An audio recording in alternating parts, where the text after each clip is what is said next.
पीछे है माधापर, जो कि है गुजरात में,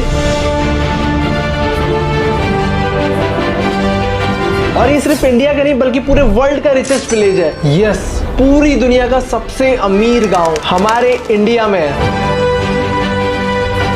इस गांव की पॉपुलेशन भले ही 80,000 है, लेकिन यहाँ पे बैंक डिपॉजिट्स 8,000 करोड़ और बहुत बड़े बड़े बिजनेसमैन इसी गांव से निकले हैं। तो आज मैं इस गांव के अंदर रह के यहाँ के लोगों से मिलके ये समझूंगा ऐसा क्या है यहाँ पे कि ये पूरी दुनिया का सबसे अमीर गांव बन गया।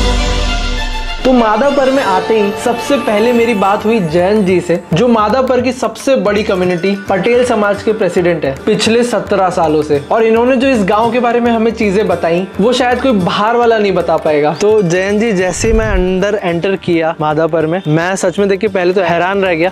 बहुत सी चीजें तो बहुत ही अच्छी बनी है यहाँ पे, और ये सच बताऊं तो गांव नहीं लगता, ये शहर लगता है। तो क्या हुआ यहाँ पे ऐसा कि ये इंडिया का ही नहीं एशिया का सबसे रिचेस्ट गांव बन गया, बोलते richest village in Asia? Story ऐसी है कि यहाँ पहले कुछ था ही नहीं, पानी की कम किल्लत थी। हाँ। और रोजगारी मजदूरी की किल्लत थी, कोई पैसे बनाने का कोई जरिया नहीं था यहाँ। हाँ। तो फिर हमारे पटेल समाज के लोग ज्यादातर 1940 में या उससे पहले थोड़े बहुत फॉरेन जाना शुरू कर दिया। अच्छा। अफ्रीका के देशों में, इंग्लैंड, सब देश में गए। तो लोग बोट में जाके वहाँ सेटल हो गए। अच्छा। कई लोग मजदूरी करने के लिए, अंग्रेजों के शासन में अफ्रीका में रेल की पटरियां बिछानी थी, वहाँ तो से कॉमन ब्रिटिश टेरिटरी थी। हाँ। तो ब्रिटिशों ने वैसे अपने अपने देशों में ले गए। अच्छा। तो वहाँ मजदूरी की, तो फिर वो वहाँ सेटल हो गए। फिर तो उसकी पीढ़ियाँ सब बच्चे सब वो बाहर चले गए। तो हमारे ज्यादातर लोग पटेल समाज के लोग, कोई ऐसा घर नहीं होगा इसमें 1, 2, 3 लोग बाहर ही रहते हैं। अच्छा, सब बाहर। लेकिन यहाँ पैसा ऐसे कैसे आया इतना, कि इतना पैसा हो गया कि भाई? फिर उसका एक लगाव था गांव के या उसके प्रति 2 साल में एक बार तो लोग यहाँ आते थे। तो उसने क्या किया कि बाहर से आए, तो फिर उसने बाहर देखा वहाँ तो ड्रेनेज है, पानी है, स्कूल है, एजुकेशन है। तो उसने देखा वहाँ हम यहाँ आके करें। अच्छा, ये सब कब कर दिया उन्होंने आके? तो देखो, ये स्कूल है 1950 में बना है। 1950 में बना था? 1936 में स्कूल हमारा चालू हो गया था और 50 में तो ये बिल्डिंग बन गया। अच्छा। तो फिर वो बाहर से आते थे तो यहाँ कहते थे फिर करो ये। तो गवर्नमेंट थोड़ा बहुत पैसा दे नहीं दे तो वो अपना खुद के डोनेट करके गांव में पूरी सुविधा की। मतलब जो भी बाहर जाता है वो सब पैसे यहाँ पे भेजते हैं? वहाँ भेजता है। अभी भी भेजते हैं? अभी बहुत भेजते हैं। तकरीबन हमारी ये माधापुर में तकरीबन 14 से 15 बैंक हैं। 14-15 बैंक माधापुर? और तकरीबन 8,000 से ज्यादा फिक्स डिपॉजिट कहते हैं। तो 8,000 करोड़ से ज्यादा है। 8,000 करोड़ का? बाप रे। एक स्टोरी है ये, पुराना था, अर्थक्वेक में डैमेज हो गया। तो 20 साल तक ये स्कूल ऐसे ही पड़ा था। फिर मैंने सोचा कि इसका पुराना हेरिटेज है, तो अपने बाप दादा है उसकी याद है, तो मैंने बोला कि उसको रिनोवेशन किया जाए। तो मैंने सोशल मीडिया पे उसको सबको बोला कि ऐसा करना जा रहा है। तो तकरीबन 55 से 60 लाख का डोनेशन हो गया। फेसबुक से? फेसबुक से ही। तो उसमें सब जो डोनेशन मिला है सबका, वो डोनेशन का पूरा वो स्कूल है। ये 20 लाख का डोनेशन यहाँ पे ऐसे आया हुआ है? वो हमारी दूसरी स्कूल है। अच्छा, उसके लिए आ गया है? उसके आ गया है। वो सब डोनेशन आता रहता है, तो हमारा प्रोजेक्ट चलते रहते हैं। या डोनेशन होता है, कई बार मंदिर के गेट खोलने के लिए होता है, इनोग्रेशन के लिए होता है, तो मान आदमी डोनेशन देते हैं। कोई 5 लाख 10 लाख करोड़ तक देते हैं। करोड़ तक भी दे देते हैं मंदिर? वो तो डोनेशन देते रहते हैं, धर्म के आधार पे या एजुकेशन हो, सभी में लोग यहाँ देते हैं। अच्छा, जयंत जी से बात करके मुझे समझ आया कि इस गांव में सब एक बड़ी फैमिली की तरह है, कि जब किसी को कोई भी जरूरत होती है तो एक दूसरे के लिए सब यहाँ खड़े होते हैं। वो भी आज के टाइम पे लाखों करोड़ों में मदद कर देते हैं। तो अभी जरा ये डोनेशन वगैरह की बात कर ही रहे थे, तो आपने अभी सबसे बड़ा डोनेशन ऐसे कौन सा देखा है अपने टाइम में कि किसी ने किया हो और यहाँ पे सबकी मदद हुई हो? जैसे डोनेशन की बात है तो हमारे यहाँ एक केन्या में हसू भाई करके हैं, वो थोड़े दिन पहले स्वर्गवास हुआ। उसने तकरीबन मेरे अंदाज के अनुसार 100 करोड़ का दान हमारे यहाँ भुज में पटेल समाज में दिया है। और लड़कियों के लिए पढ़ने का मुफ्त किया है, और हॉस्पिटल है, सब में बहुत बड़ा दान दिया है। हमारे समाज में इतना बड़ा डोनेशन पहली बार देखा है। दूसरे छोटे मोटे 10 करोड़ 15 करोड़ के दान तो कॉमन होते हैं। अरे छोटे मोटे थोड़ी ना। कितने % लोग, अगर आप ऐसे पूछूं मैं, जैसे कि 100 में से कितने लोग बाहर जाते हैं, मतलब बच्चे में पकड़ के?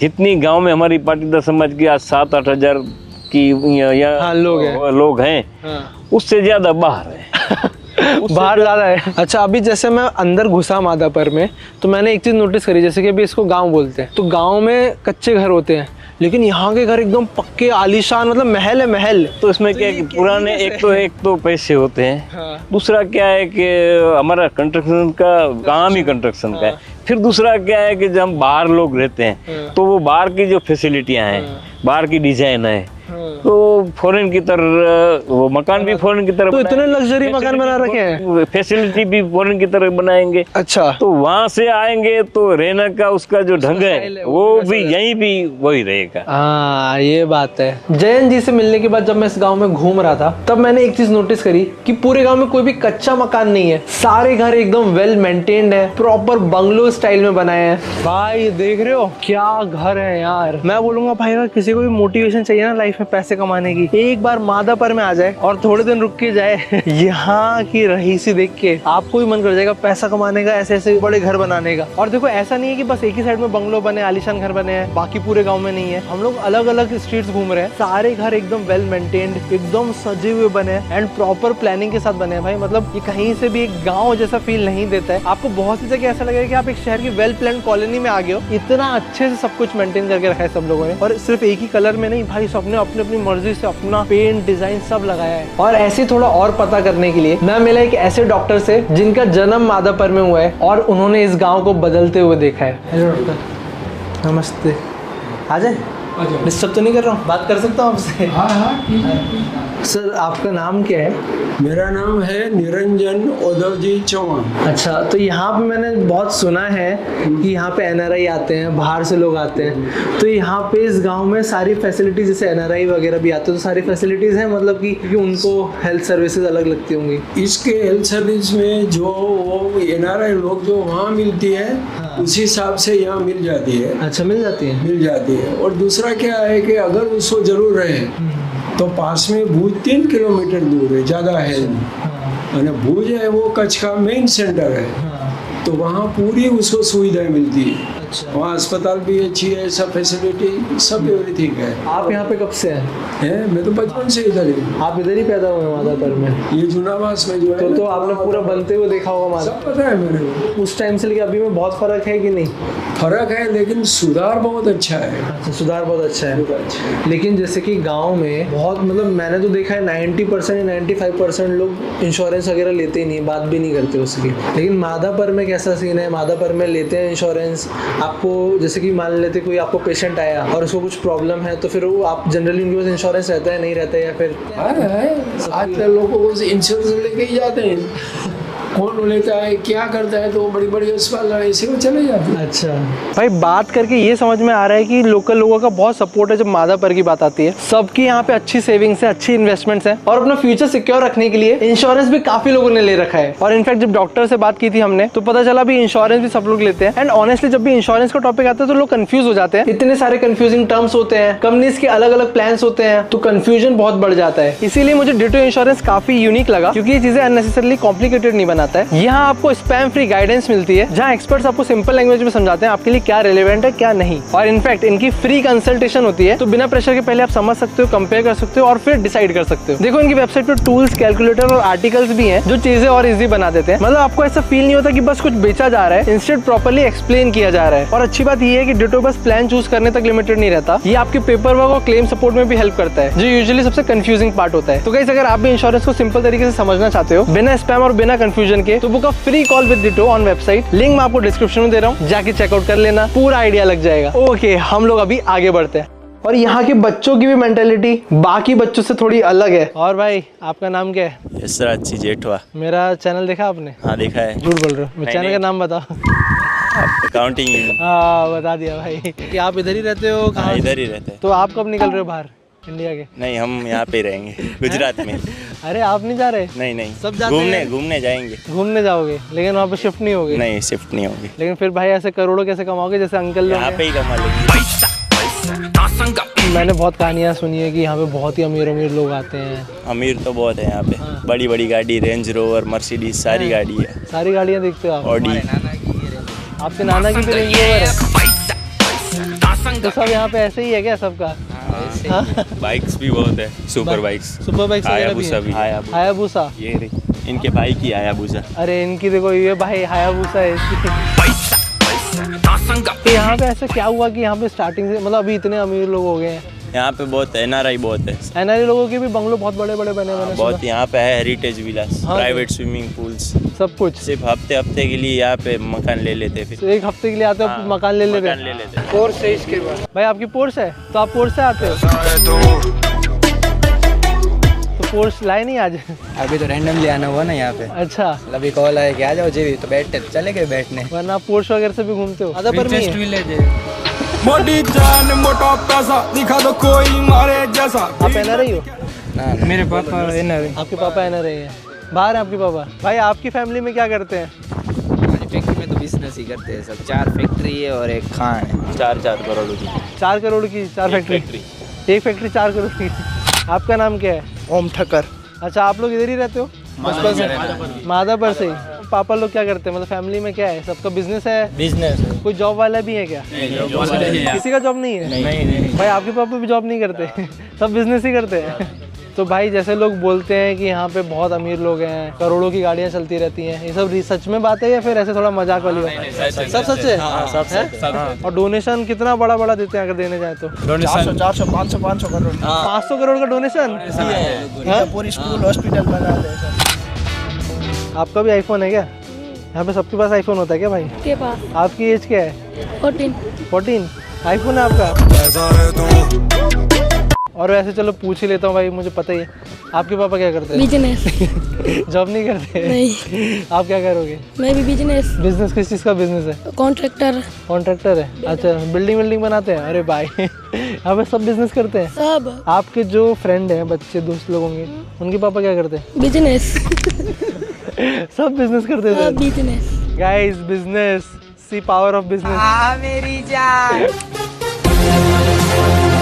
और अभी मैं आपको एक विलेज के हिसाब से बहुत क्रेजी चीज दिखाता हूँ। देखो, अभी मेरे पीछे एक बैंक है। अब यहाँ से अगर आगे चलेंगे तो यहाँ पे एक और बैंक है, बैंक ऑफ महाराष्ट्र। यहाँ पे IDBI बैंक, ये देखो यहाँ पे ICICI बैंक है, ये साइड में इंडसलैंड बैंक, मुथूट, देखो यहाँ पे बंधन बैंक, आगे एक्सिस बैंक। तो अब जब इस गांव में सबके पास पैसा है, ये पैसे सही से मैनेज करने के लिए इस गांव के अंदर ही 19 से ज्यादा बैंक है। और एक और चीज बहुत इंपॉर्टेंट है यहाँ पे, जो इनफैक्ट शहरों में भी हर जगह नहीं होती है, NRI सर्विस अवेलेबल। हर एक बैंक पे NRI सर्विस लिखा हुआ है, क्योंकि मेन बैंक्स को फायदा इसी से होता है। इस गांव में सभी NRI है भाई, तो अगर ये सर्विस नहीं होगी तो बैंक का फायदा नहीं होगा, बैंक चलेगा ही नहीं यहाँ पे। और गाइस चलो एक लाइक एम रखते हैं। अगर आपको ये कंटेंट में मजा आ रहा है तो गलती से अगर इस वीडियो पे 3 लाख लाइक हो गए तो मैं वर्ल्ड की रिचेस्ट कंट्री पे जाऊंगा, लक्समबर्ग, और वहां जाके उन लोगों का लाइफस्टाइल भी देखेंगे, बिलियनर लोगों से बात करेंगे। लेकिन उसके लिए आपको 3 लाख लाइक करने पड़ेंगे भाई। ओके, आओ तब तक आगे बढ़ते हैं। और फिर मुझे पता चला यहाँ के अमीर लोग, I mean NRI अंकल्स, शाम को एक फिक्स जगह पार्क में मिलते हैं। तो मैं भी चला गया वहाँ उनसे थोड़ा बातचीत करने। मेरी बात सुनो, एक आदमी अभी तो नहीं दिखता हूँ, पहले साइकिल से निकलता था, हर साल 3 करोड़ रुपया मंदिर में दान दे देता था। साइकिल से जाता था 3 करोड़ मंदिर? साइकिल से जाता है, चंपल हाथ में उठा के जाता है। हमारा गांव का मेन कर्म है ना, कर्म करो, कर्म करो बस। वो पीछे देखते ही नहीं है, काम करने के बाद में पीछे देखता नहीं है मेरे को क्या मिलेगा क्या नहीं मिलेगा। और कोई दिखावा मत करो यहाँ पे, क्योंकि क्या है कि ऐसे पता ही नहीं चल पाता, किसी से बात कर रहे हैं, पता चला हजारों करोड़ों का आदमी निकल गया। मैं अगर आपके साथ में बैठा हूँ, पता चला कितना पैसा वाला है, ये बहुत बड़ी बात है। ये मालूम नहीं पड़ेगा कितना रुपया। हमारा गांव का एक खास क्या है, इस गांव में तुमको भिखारी नहीं मिलेगा। हाँ, ढूंढने जाओ, किसी को दान देना है तो गाड़ी से निकलना पड़ेगा भिखारी को ढूंढने के लिए। इधर कोई भिखारी नहीं है पूरे गाँव में। दान देना है तो मुझे भी कोई दिखा नहीं वैसे पूरे गाँव गाड़ी से जाना पड़ता है भिखारी को ढूंढने के लिए। इस गाँव के बाहर किधर है वो देखता है। तो आप माधापुर में एकदम स्टार्टिंग से हैं? जब गाँव था, आपका जन्म किधर हुआ? इधर माधापुर में ही। माधापुर में हुआ? अच्छा, आप NRI हैं या फिर? नहीं, NRI लोकल हूँ मैं। तो आप बाहर कब गए थे लास्ट? मैं गया था 70 में फर्स्ट टाइम। कहाँ गए थे? अफ्रीका की साइड? यमन गए थे आप। और उसके बाद फिर आपने फिर वहाँ पे कितने टाइम काम किया, कैसा हुआ? वो निकाल दिया हमको गवर्नमेंट ने निकाल दिया। तो आप बाहर की जगह भी घूमे हो, सब जगह घूमे हो, तो आपको माधापुर अच्छा लगता है या फिर आप बाहर सेटल होना चाहोगे? माधापुर ही अच्छा लगता है। माधापुर ही अच्छा लगता है। अंकल आपका क्या टेक है इसमें कि आपको हमको भी माधापुर अच्छा लगता है। अच्छा, तो आप आते रहते हैं माधापुर एवरी 6 मंथ आता है। 6 में एवरी 6 मंथ्स में आप आते हैं एक बार। आप कहाँ पे रहते थे, मतलब कि अभी कहाँ पे, मतलब आपका बेस है? बेस मेरा यूके में। यूके में? अरे वाह। यूके में तकरीबन 60 साल हो गया। 60 साल हो गया यूके में? आप 60 साल के भी नहीं लगते वेरी ऑनेस्टली। मैंने एक चीज़ देखी है कि यहाँ पे जो भी गांव में आता है जाता है, किसी के पास कितना भी पैसा हो लेकिन कोई ऐसा दिखाता नहीं, कोई दिखावा नहीं है, कोई शो ऑफ भी नहीं है। वो तो मेरे पटेल 24 में हाँ। पार्टी है 5-5 हजार करोड़ की। अच्छा, नहीं वही कोई दिखावा नहीं, यहाँ पे किसी से फर्क बता नहीं सकते, ऐसे बैठा रहता है सब ऐसे बैठा रहता है। और यहाँ के लोगों ने खुद डोनेशन करके खुद के कंट्रीब्यूशन से मंदिर, गौशाला, स्पोर्ट्स कॉम्प्लेक्स, स्कूल, कॉलेजेस सब बना दिए हैं, जिससे इस गांव में किसी भी चीज की कमी फील नहीं होती है। और यही डोनेशंस के बारे में और जानने के लिए मैं मिला एक और रिच एनआरआई अंकल से, जिनकी कंस्ट्रक्शन कंपनी है केनिया में। सबसे पहले तो नमस्कार सर। नमस्कार। आप अपना नाम बता सकते हैं सबके लिए? मेरा नाम है देवजी भाई करसन दबासिया। अच्छा, और मेरे को बताया आप एनआरआई हैं या फिर आप? एनआरआई है। अच्छा। हमारा पासपोर्ट एनआरआई है। अच्छा, केनिया का। केनिया का। और आपका मतलब ये स्टार्ट कैसे हुआ कि आप गए कब, केनिया कैसे जाना हुआ आपका? मैं 1967 में इधर से केनिया गया स्टीमर में। अच्छा, कितने दिन लगे यहाँ से केनिया पहुँचने में? 8 to 9 days, day and night. उस जमाने में कितना खर्चा करके गए थे आप केनिया? उस टाइम 300 रुपया टिकट थी। 300 रुपया टिकट थी, उसमें खाने पीने का और रहने का अंदर मोम्बासा एयरपोर्ट पर पहुंचाने का। अच्छा, पूरा था? पूरा। फिर आपने केनिया में जाके क्या किया ऐसा कि आप आज एनआरआई हैं और आज आपका खुद का बिजनेस है? जब भी मैं गया तभी मेरा इंडिया पासपोर्ट था। जब भी मैं 1967 में उधर पहुंचा, कारपेंटर का काम करता था। फिर बाद में मेरे को 71 से मैं फोरमैन बन गया। फिर 1979 में मैंने हमारा खुद का कंपनी केनिया में चालू कर दिया है। अच्छा, अगर आपकी अभी कंपनी में केनिया में कितने लोग काम कर रहे हैं आपके? कम से कम अभी 220 के 250 तक होएंगे अभी। एशियन फोरमैन है ओनली 3। एक ऑफिस में बैठता है और 2 सुपरवाइजर है, बाकी सभी लोकल लोग ही काम कर रहे हैं। आपने कितना प्रॉपर्टी बनाया होगा इस अंदाजे से बताएं तो? मेरे पास अभी 20 वेयर हाउसेस है। एक वेयर हाउस का एरिया है 10,000 स्क्वायर फीट, ऐसा 20 है। दूसरा हमारे पास फ्लैट है, मकान हमने बनाया, वो भी सभी रेंट पर दिया हुआ है। अभी मेरा खुद का है, वो 3/4 एकड़ में मैंने बनाया है। हाँ। 8 बेडरूम का। 8 बेडरूम का केनिया में? केनिया में, नैरोबी में। आप फिर उधर ही रहते हैं, आपकी भी फैमिली के? हाँ। और जैसे कि मेरे को यहाँ पे सबका जो एक चीज़ मैंने नोटिस करी, जो भी इधर आता है उनको लगाव है, कुछ ना कुछ डोनेट करते रहते हैं, देते रहते हैं। डोनेशन तो हमारा मैं एवरी ईयर्स में कम से कम 15 लाख का मेरा होता ही है। सभी बाजू स्कूल में, ये गौरक्षण में और मेडिकल में। अच्छा, किसी को फीस का प्रॉब्लम है तो मैं फीस दे देता हूँ, किसी को दवाई का प्रॉब्लम है तो दवाई लेके दे देता हूँ। ये आपका चलते ही, मतलब आपने ऐसा सोच रखा? एवरी ईयर्स मेरा वो फिक्स है। फिक्स्ड 15 लाख देना ही है, कुछ भी हो जाए। हाँ। और देव जी इतने अच्छे थे कि उन्होंने मुझे अपने घरों का भी टूर कराया। उनके अलग अलग बंगलो है इस गांव में। ये आपने अब से 30-40 साल पहले बनाया था ये? 38-40 ईयर्स हो गया सिर्फ। और ऊपर से एज अ गिफ्ट मुझे उन्होंने केनिया की करेंसी भी दे दी। मैं तो मना कर रहा था लेकिन उन्होंने इंसिस्ट किया रखने के लिए। ये आप रख लो, जब डाल दो अभी। नहीं, इतना नहीं ले सकता मैं, आप मेरे को 50 दे दो। ये सच में बहुत ज़्यादा हो जाएगा। एक चीज़ तो यहाँ पे समझ में आ रही थी, सच में यहाँ के लोग काफ़ी ओपन माइंडेड और केयरिंग है। तो आपको केनिया में ज़्यादा अच्छा लगता है, इधर आके ज़्यादा अच्छा लगता है? हम के तो कभी इधर भी पहले हम लोग आते थे, इधर हार्डली इधर 1.5 मंथ रहते थे। फिर अभी तो रिटायर हो गए, तो अभी तो हो गया इधर सर। अभी कितना 6 साल हुआ, अभी 38,000 किलोमीटर चली है। 6 साल टाइम में उतना ही रहता होगा। किधर जाना है, बाकी फिर मेंटेन करके तो रखते होंगे। अभी फुल जब ये आता है 5 महीने के बाद आते हैं वापस, तो उसी टाइम कंपनी में कंपनी में बेचते हैं। आउटसाइड मकान बनाया हुआ 1 बेडरूम का, वो किराए पर दे दिया है उसको। अच्छा, इधर भी गाड़ी रख सकते हैं, इधर भी रख सकते हैं, और पूरा मकान फिर बनाना है तो इधर बना सकते हैं। ओके, अभी मैं माधापुर के एक स्कूल में हूँ। ये एक हाई स्कूल है और जिस जगह पे ये पूरा स्कूल बना है वो जमीन एक आदमी की है, जिन्होंने पूरा डोनेट कर दिया जिससे बच्चे पढ़ पाए। इतना एरिया डोनेट कर चुके हैं, स्कूल बन गए। पीछे उतनी बड़ी जमीन और डोनेट कर दी उन्होंने, और एक और स्कूल बन रहा है। आओ, जिनकी जमीन है एक बार उनसे मिलते हैं, उनसे बात करते हैं।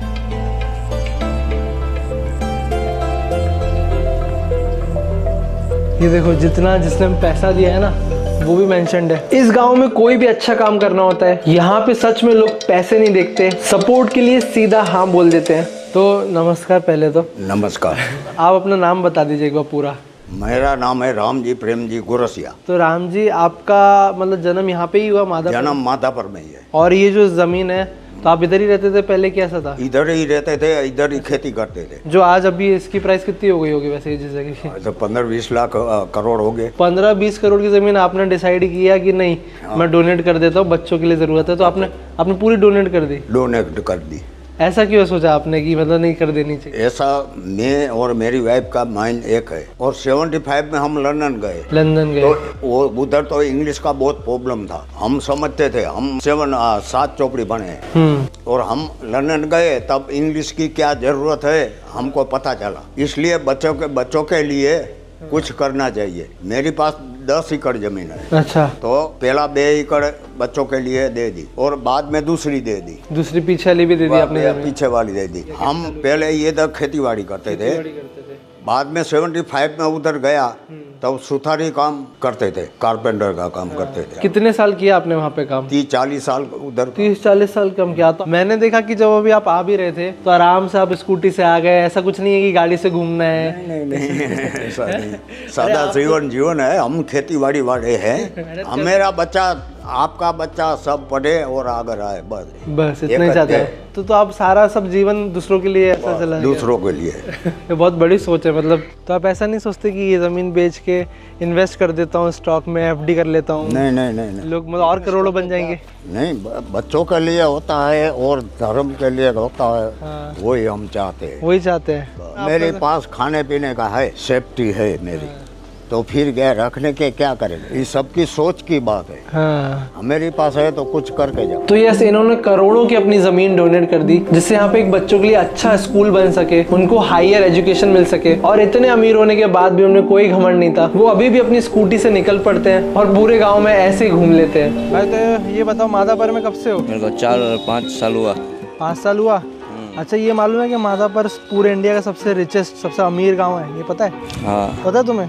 पता है। यहाँ के लोग अमीर दिखते हैं? हाँ, दिखते हैं। तो यहाँ पे ज्यादा कमाई होती है, दूसरे गांव में ज्यादा कमाई होती है? इधर कमाई बहुत अच्छी होती है। इधर कमाई अच्छी होती है माधापर में। तो भाई आपका नाम क्या है? प्रिंस। यहाँ के प्रिंस हो क्या? ना। माधापर में रहते हो? कहाँ पे रहते हो? माधापर में नहीं रहता, ओरिजिनली भुज में रहता हूँ, यहाँ पे क्लासेस जाता हूँ। अच्छा, ये बताओ मेरे को, ये सबसे अमीर गाँव मैंने ऐसा सुना है।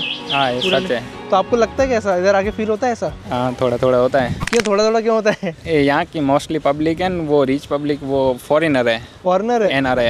NRI है, सब अमीर है क्या? हाँ। और जब मैं यहाँ पे ऐसी लोकल लोगों से बात कर रहा था तो मैं मिला एक बार्बर से, जिनकी बार्बर की शॉप देख के मेरे होश उड़ गए। हेलो भाई। Welcome sir. रिकॉर्ड कर सकते हैं? हाँ, क्यों नहीं? बिंदास। अरे आपका नाम क्या है? आप नाम बताओ अपना पहले। मेरा नाम असलम खलीफा है सर। अच्छा, आप इधर ही रहते हैं माधापर में? भुज में रहता हूँ लेकिन अपना बिजनेस यहाँ पे माधापर में। तो भाई मैंने तो ऐसा सुना है कि यार माधापर में सब अमीर लोग रहते हैं, सबसे अमीरों का गाँव है ये। तो ये बात सच में है? माधापर में सब NRI ज्यादा है। अच्छा। और सब पैसेदार ही है। ऐसे हमारे पास भी डिफेंडर ही है। सच बताओ, मजाक नहीं? दिखाओ, डिफेंडर है आपकी? हाँ जी, है ना सर। भाई इनकी शॉप की जरा ओपनिंग देखना। अरे ब्रो, ये देखो भाई। ये पूरी दुकान आपकी है? जी। भाई डिफेंडर। अरे भाई, इतने ग्रैंड लेवल पे कर दिया आपने सीधे। हाँ सर, ये तो अभी कुछ भी नहीं है, ये हमारा आगे भी है, ऊपर भी है। आगे भी है? हाँ जी, आइए, मोस्ट वेलकम। भाई ये आपने बंगलो बनाया है या सलौ बनाया है? संकेत भाई, शैंडलर वगैरह लगा है दुकान में? तो यहाँ पे तो भाई आते कोई बाल वाल कटाने आता तो महंगे में भी कटा लेते क्या? अरे सर, बात छोड़ दीजिए, उनको महंगा सस्ता वो नहीं, सर्विस चाहिए। सर्विस चाहिए। बनाया भी आपने क्रेजी है भाई। मतलब यार मैं भी यही आपके साथ ही लग जाता साइड में, मेरी भी डिफेंडर आ जाएगी। मैंने तो सोचा था कि मुझे भी यूट्यूब में आना है, लेकिन आप तो बोल रहे हैं मैं आपके साथ आ जाऊँ। और क्या, उल्टा करना पड़ेगा। कितना खर्चा कर दिया इसको बनाने में? खर्चा सर करीबन 20-22 लाख जैसा हो गया, पूरा इंटीरियर करने में सर। तो इतना पैसा आता कैसे है भाई? कुछ तरीका बताओ मेरे को। अरे तरीका हमारे पास है ना, दे दो आपको। ये लीजिए। ये क्या है? जब भी जरूरत पड़ती है तब घिस लेते हैं बोला। भाई अगर ऐसे पैसा आ जाता ना तो मैं ऐसे 2 ले लेता। अरे सर, डिफेंडर वगैरह सब इसी से ही आया है। डिफेंडर से आया है? इसको घिसो और देख लीजिए आप खुद भी। अभी मत घिसेगा, शाम को घिसना पड़ेगा। क्यों शाम को? अभी तो अलादीन नहीं, मेरा दोस्त एक लादीन है, वो निकलेगा अभी दोपहर को। और गांव में कितना पैसा और यहाँ की फाइनेंशियल कंडीशन को समझने के लिए मैं यहाँ के एक प्राइवेट फंड मैनेजर से भी मिला, आशीष माधवपरिया, जिन्होंने बताया कि लोग यहाँ पे कितने अच्छे से पैसे को मैनेज करते हैं। वर्ल्ड में अलग अलग जगह होने के बाद भी अपनी इन्वेस्टमेंट्स का ट्रैक रिकॉर्ड रखते हैं। पहली बात तो ये जानना चाहूंगा, कि ऐसे बहुत सुना हुआ बातें हैं कि यार माधापुर में 8,000 करोड़ रुपए हैं, 7,000 करोड़ रुपए हैं, वो क्या है वो, मतलब क्या चीज़ है वो? लेकिन अभी जो यहाँ पर आप बोल रहे आपने सुना है, यहाँ पर बैंक में 7,000 करोड़ की फिक्स डिपॉजिट्स है। लेकिन मैंने भी डेटा देखा हुआ है ऑनलाइन, लेकिन वो RBI प्रूवन डेटा नहीं लग रहा है मुझे। अच्छा, RBI प्रूवन नहीं लग रहा? हाँ, लेकिन सब बोल रहे हैं तो हो सकता है कि शायद कि 7,000 करोड़ का होगा। वैसे यहाँ पर बहुत सारे बैंक हैं। कितने बैंक होंगे यहाँ पे पूरे माधापुर में? अभी तो यहाँ पर 19 बैंक से 2 और आ रहे हैं। 2 और आ रहे हैं? हाँ। अच्छा, तो अभी ये घर की बात है, तो आप ये बताइए कि यहाँ पे जैसे कि लोग जो भी रहते हैं, कि कोई ऐसे आपके पास कोई NRI आया हो कि मेरे को एक बड़ा अमाउंट इधर ट्रांसफ़र करना है या इन्वेस्ट करना है, तो कैसे आते रहते हैं आपके पास ऐसे क्वेरीज? नहीं आते हैं, देखो यहाँ पर NRI इन्वेस्टमेंट के लिए आते हैं, लेकिन सबका अभी जो नीड है वो ओल्ड पीपल जो है वो अभी भी FD में बिलीव करते हैं, लेकिन जो यंग जनरेशन है उन लोगों को म्यूचुअल फंड, स्टॉक्स सब में थोड़ा एक्सपोजर चाहिए। अच्छा, तो वो आगे हर जगह इन्वेस्ट भी करते हैं। हाँ। यहाँ पे लोगों की यूनिटी इतनी ज्यादा है कि बॉलीवुड में एक मूवी आई थी भुज, द प्राइड ऑफ इंडिया, जो माधापुर विलेज के ऊपर ही बेस्ड थी। जब 1971 इंडिया पाकिस्तान वॉर में भुज मिलिट्री एयर बेस का रनवे पूरा तहस नहस हो गया था, तब इतनी बमबारी के बीच में माधापुर की 300 से भी ज्यादा औरतों ने मिलके ये रनवे को 72 आवर्स में रीबिल्ड कर दिया था, जिसके बारे में हम सबको पता है। और यहाँ पे उनकी ब्रेवरी को डेडिकेट करने के लिए वीरांगना स्मारक भी बनाया है, जिसको इनॉग्रेट करने स्मृति ईरानी, भारत के राष्ट्र मंत्री। आप कहाँ पे इसमें? ये है मैं। अरे आप तो बहुत यंग लग रहे हैं। फिर मनोहर पर्रिकर को मिला। अच्छा, तो देखो यार, माधापुर में इतने सारे लोगों से मिलने के बाद ये चीज तो समझ में आई कि हम लोग शहरों में रह के भी सिर्फ लाख रुपए कमाने तक की सोच रखते हैं, लेकिन इस गांव के लोगों की सोच करोड़ों में कमाने की होती है, तभी वो इतना आगे भी बढ़ पाते हैं। और अभी के जमाने में तो कुछ कुछ फैमिली मेंबर्स भी एक दूसरे को सपोर्ट नहीं करते हैं, लेकिन यहाँ इस गाँव में पूरी कम्युनिटी एक दूसरे के लिए खड़ी रहती है। कोई भी अच्छे काम के लिए डोनेशन की बात हुई हमेशा हाजिर रहते हैं। एंड यही रीजन है कि गाँव भी इतना वेल डेवलप्ड है। देखो, इतने लोगों से मिलकर ये तो लग रहा है कि इस गाँव की नेटवर्क इंडिया की बहुत सी सिटीज से भी ज्यादा रहेगी। इतने रिच लोग हैं यहाँ पे। और सच बताऊं तो मैं इस गाँव की सिर्फ कहानी जानने आया था, लेकिन मैं अभी इंस्पायर होके जा रहा हूँ कि विजन कितना बड़ा होना चाहिए और इतने पैसे कमाने के बाद भी सिंपल लाइफ कैसे जी सकते हैं। जब लोग सिर्फ अपना फ्यूचर नहीं, अपनी कम्युनिटी का भी फ्यूचर सोचने लगते हैं, तब डेवलपमेंट का लेवल ही अलग हो जाता है। और हाँ, जैसे कि मैंने आपको इस वीडियो में बताया था कि अगर आप अपना और अपनी फैमिली का फ्यूचर सिक्योर करना चाहते हो तो बुक करो free call with ditto, link मैं डिस्क्रिप्शन में दे रहा हूँ। और ये पूरा वीडियो पर्सनली मेरे लिए बहुत स्पेशल रहेगा। और हाँ, लाइक टारगेट याद रखना, 3 लाख लाइक और रिचेस्ट कंट्री। देखो, अगर एक आदमी स्ट्रांग हो तो अपनी कहानी बना लेता है, लेकिन जब पूरा गाँव साथ स्ट्रांग हो जाए तब इतिहास बनता है।